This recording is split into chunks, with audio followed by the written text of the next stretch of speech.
Okay, here's my language of life map up there, okay? This is your relationships around the outside in your life. Work, school, family, friends. This is your grounding line. Breath work, connection, creativeness, grounding, laughter, touch. And here's your relationships over here. Work, school, family, friends, relationship with Creator, your grounding line. And your identity, dead center right here. Let me show you. I can fill this map a little bit to show you exactly how this thing works. It is a diagram of a combination of the human psyche, how energy moves through it, human psyche and body, how energy moves through it. Call it the language of life. Over on this side here. Let's start right here. Alignment. Okay, we have identity in the middle. My core identity is interpreter of hidden language.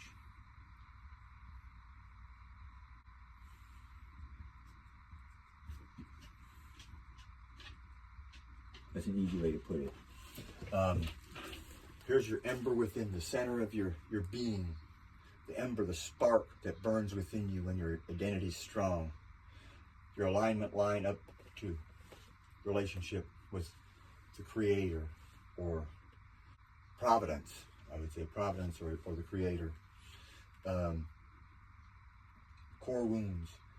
You notice all these lines touch relationship and they touch identity. Core wounds when you're young, mine, betrayal.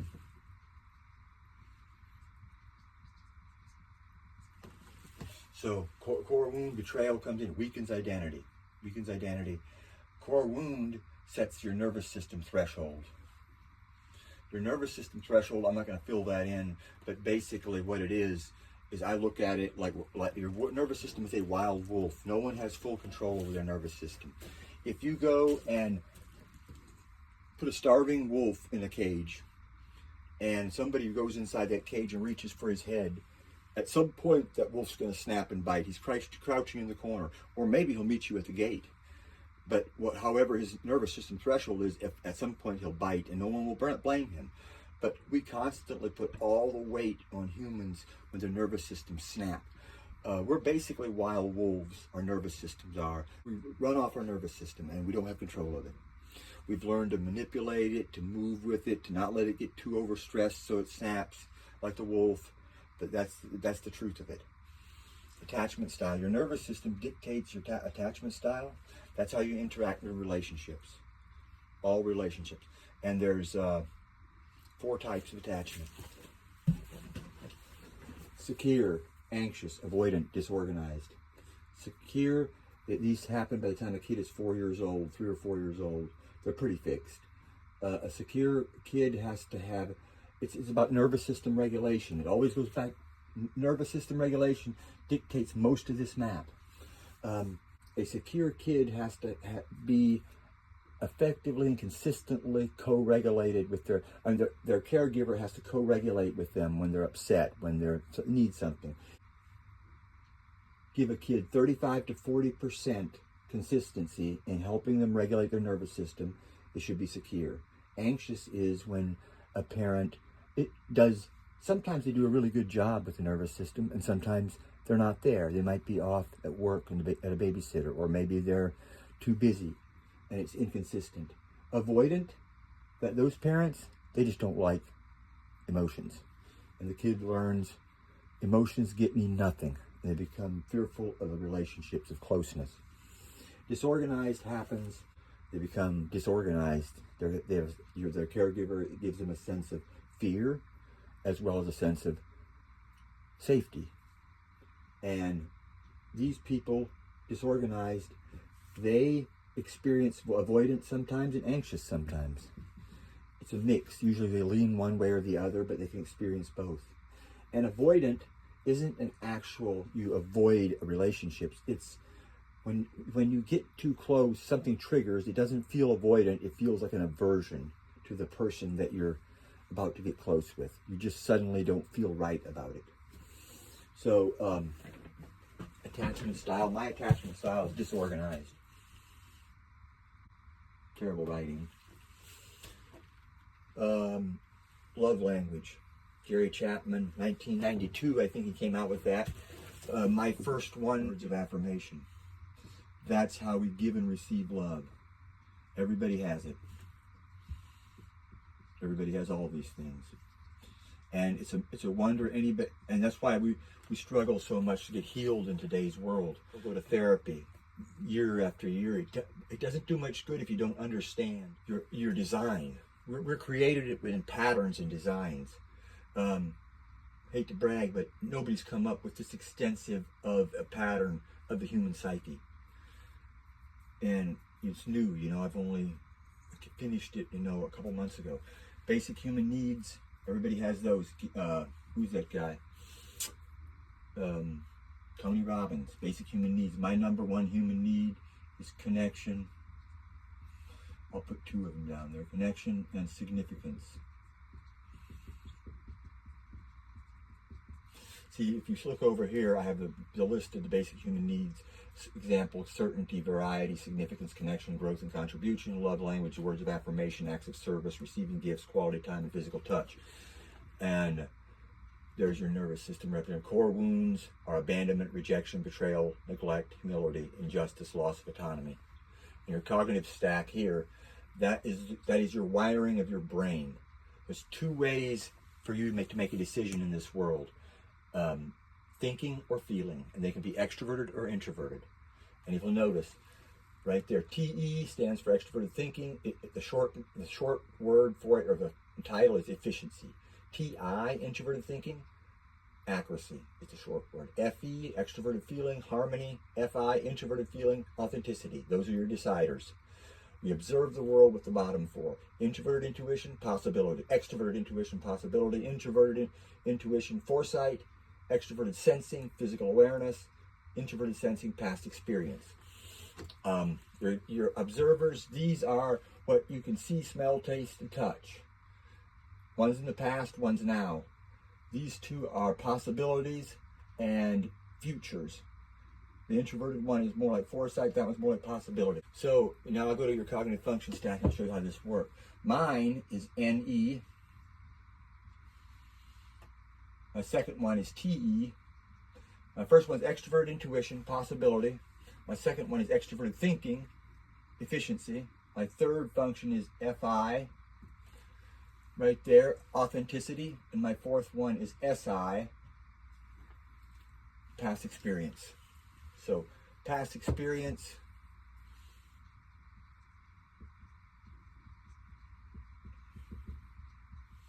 authenticity, efficiency, and NE is possibility.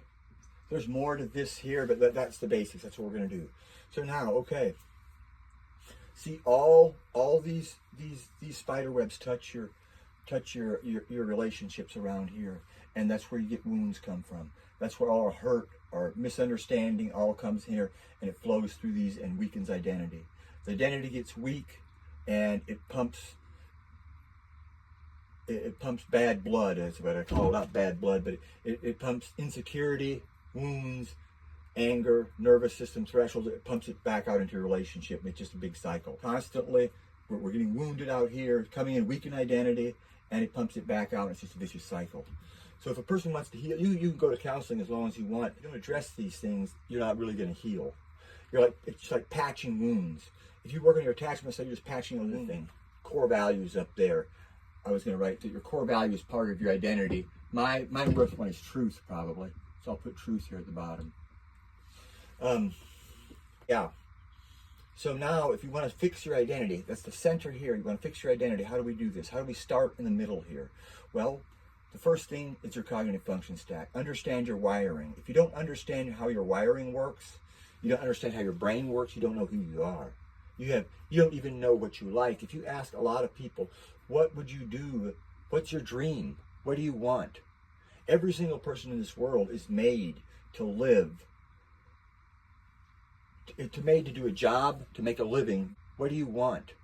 Every single person in this world is made to do a job, to make a living that they love, that resonates with them, that's part of them, that's authentic to them. And it's very hard to find that out if you don't even know your cognitive function stack. You don't even really know who you are. So you start strengthening this cognitive function stack, and it starts feeding into your identity. Your identity is stronger. Your nervous system here is all whacked to hell. You have thresholds, you know. You try to hide, your threshold gets hit all the time. And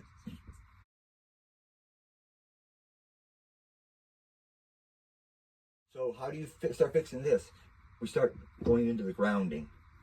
Embodiments, life source, laughter, touch, grounding, becoming aware of your body, breathing, safety. I mean, it's slow, but it's certain. And most of this comes from awareness. All these things mainly get fixed by awareness, but there's acts you do too. And your core wound, mine's betrayal. How do I get healed through here? I get healed through here when I find someone who's honorable, who won't betray me. And then this feeds in here like this. Into identity, strengthens it. It doesn't just do that, it circles into identity. I'm not going to go into it because I wanted to show it. It goes back out through the nervous system, into relationships, back into identity, back out attachment style. And here, back into your relationships. This is how you interact with your relationships. The same way, this kind of works the same way. This is the side, your reacting side of your brain. Core wounds, nervous system, attachment. This is your nervous system, your reactive side. This is your more experiential side. Cognitive stack, how your brain works, basic human needs, connection, significance, or mind, love language. So the same thing. You start healing here, and it comes through here. Basic human needs. By healing into the cognitive function stack, you start feeding these here. Because you start knowing who you are, you realize, oh, connection, you start working on these things. Significance, actually might go like that, but it doesn't matter. Here. You start experiencing and giving love to people. And it'll go into here, come up here, come into basic human needs, back out here. That's this kind of thing. They kind of flow through there. Everything here. And then, of course, as your identity gets stronger here, your identity builds strength in here. It gets more and more authentic. It lights that ember, that spark within you. Lines that with the Creator. And now you start getting aligned. You know who you are. Your identity is breathing strong. It's getting healed from both sides. You're being grounded. You're being real. It lights the ember, alignment with the Creator. And now this pumps oxygen back out into all these relationships, and it's our strength in the body. It all works together. It's a pretty simple diagram that shows you how you work, how human psyche works.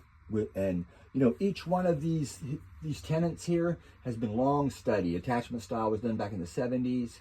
Love language was done in 1992 by Gary Chapman. Nervous system, been studied for years. Core wounds, in 2002, it's been redone a couple times. 2002, there was redone, the core wounds. Cognitive function stack, it was 1921 by Carl Jung, and then in the 1950s by Briggs Myers, who did the personality indicator test through that. And basic human needs was Tony Robbins. But that is more than a personality test. A cognitive function stack is not just personality. Actually, it's not. It does dictate personality, but it's much more than that. It's a way of how you interact with the world. It doesn't put you in a box. It just shows you your pattern, your wiring. Mine, extrovert intuition at the top, any possibility. I'm always searching, always bringing in information, trying to, PE, my second one, efficiency. Then I try to line it up, make it useful, like these maps. FI, authenticity. That keeps me anchored in who I am. I know who I am.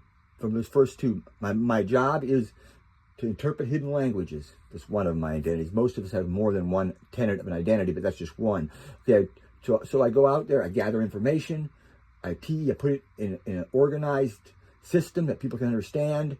FI makes sure I'm authentic, introverted feeling, and SI makes me grounded in the past experiences. So I don't get too far out in left field.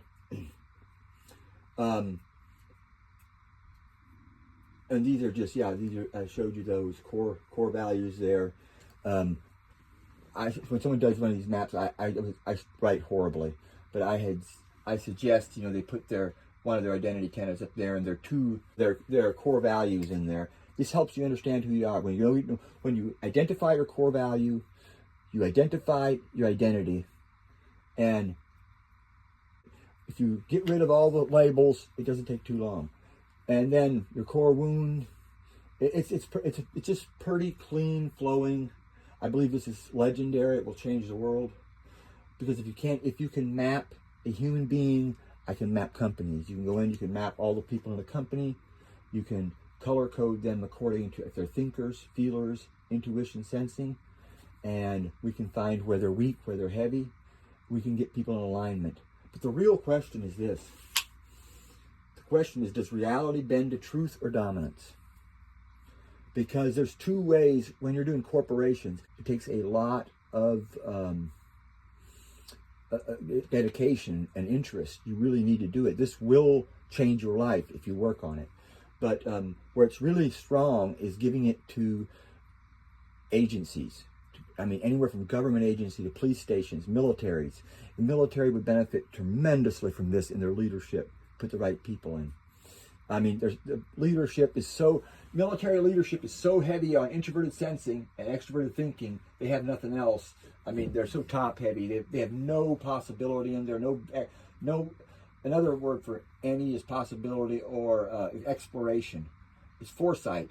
Or foresight, they don't have that, it's lacking. And that's why we get stuck in old ways. But the idea is you start healing, you strengthen that identity, it lights the ember, it's alignment. And if you're in true alignment, that means your mind, your body, and your nervous system are in sync. There's no resistance. You quit struggling, and you just are. And that opens up reality. So you can move in flow. You move in sync with the universe instead of fighting the current. You know, we all struggle in our minds of fighting the current. We resent, we worry. That's not alignment. Alignment is realizing we can't change outcomes. We're not in control of outcomes. We're not trying to control outcomes. We're just being present. And if we're present and our nervous system, our body, and our mind all align, will start flowing with the current. You will see a difference. And that's the things I've been working on to prove right now myself, you know. Hey, it's a challenge. But it comes, every time it comes back to this. Does the world bend? Does reality bend to truth or dominance? And if it's dominance, then, but if truth matters, then this map matters. If the company isn't going to be loyal to and honorable to their workers and say, I'm going to find the right spot for you. I know you have an extrovert intuition and you're back there sweeping the floor and that's killing your soul. I'm going to try to help you. If they don't do that, then the map's worthless. You got to live by the map. But if they do that and they ask, if we give you loyalty, will you give us loyalty? You will drop turnover. People will be way happier, they'll be aligned, and productivity will go way up. Or you can keep doing what you're doing. And if you think that dominance bends reality better, then you can go on. If you think that humans don't have a pattern wiring, they're not wired a certain ways where they do better in some places than others. If you think that shared weight is when the starving wolf, I already said that, when the wolf is crouching in the corner and you reach your hand in there and touch him and he bites, then you're partly responsible. You share in the weight of you snapping his nervous system. You do the same thing at work with human beings. That makes both sides responsible, and we build a better work environment where we don't have starving wolves crouching in the cage, but they're fat and relaxed in the meadow. And the axis of alignment is another thing that's not written here. The axis of alignment. The axis of alignment, terrible writing, but it's okay, says that every human being in their arc of life somewhere hits an axis.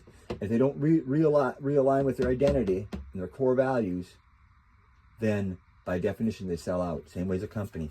Company starts out with, they are planning on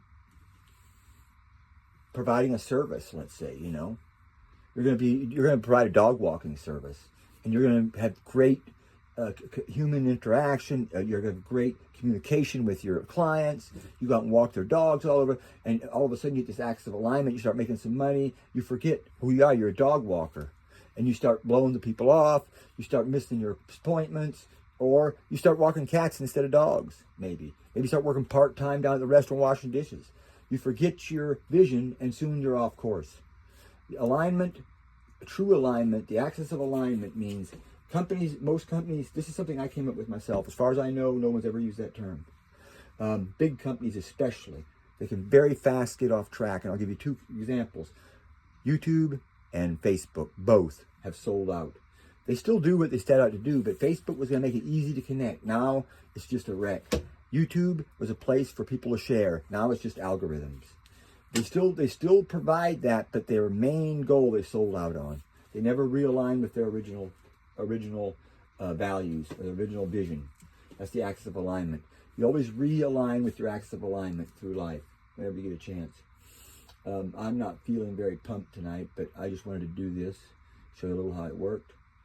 I'll give you something about alignment. 2 nights ago, I was looking for a whiteboard. I said, man, I need to get a whiteboard. I was looking at $60, $70. And the next day, Tanya went to work, came back, bought this whiteboard. Her boss gave it to her. I thought, well, maybe that was alignment, man. I was just thinking because I'm going to do a workshop and I needed it. There it goes. It shows up the next day. But anyway, that's it. Peace out. You all have a good one.